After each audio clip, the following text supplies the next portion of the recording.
AITA for not paying neighbors for cutting my tree. Back on November 26th, my neighbor across the street, NAS, came and asked me if he could cut this dying tree in our yard. I told him it's in very bad shape, showed where it's rotting from the inside on the bottom facing my other neighbors, on, yard/fence. Tree runs on our property lines but in my yard. He says he already talked to On and he is ready to pay half for it to come down. I said I'd like to talk to On first in person and how much is this price he agreed to. NAS says no price yet, we'll discuss later, English is his second language. December 30th, I come home, and my tree is down. It's been sliced and dropped in On's yard, damaging his fence, boat, barbecue pit, and his metal roof corner of the house. NAS comes and tells me he saw the tree swaying in the wind that morning, panicked that it would fall on either my house or On's, came in the yard with his son-in-law, SAL, and tried to pull it down with ropes and cutting. We go look at it, and On comes home and meets us out back. He loses it on NAS, asking what was he thinking, etc. NAS promises to fix everything for him.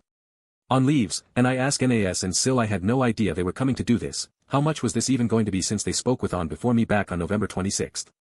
They say $700. So I give them $200 I really needed, and they take it.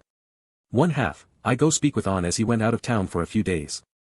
He says he had no idea they were cutting on that tree, was never asked. On says they did come ask him about 2 trees in his front yard but never agreed on anything or price. He says he thought I just hired them. I call the police to make a report and see what I need to legally do as it's time to cover myself. Police inform it's civil between On and NAS. 1/3, SIL calls me and says he heard word that I'm pressing charges. I say no we're not but you need to make it right with On. I mention On's 2 trees convo.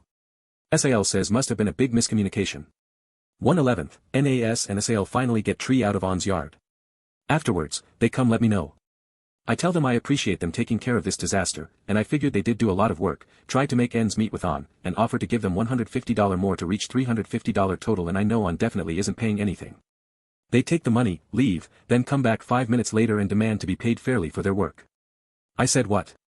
They said they did a $5,000 job, but want their full $700 from me because they can't get the other $700 from On, which then leads to them saying they should be owed $1,400.